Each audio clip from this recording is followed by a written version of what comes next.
Everyone, wherever you are. In this video I will show you how to fix this problem on your KineMaster on your phone. Just follow me in this video till the end. So first, you don't need to open your KineMaster. Just go and open the settings of your device or your phone.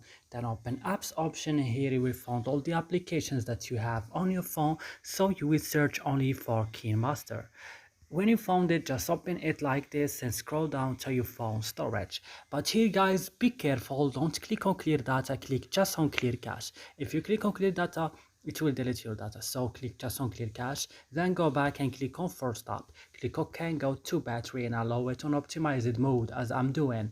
And right now you have to go to permission and give to permission to this files and media, microphone and camera. Then you have to go to your Play Store and you have to update your KineMaster on the last version, then restart your phone.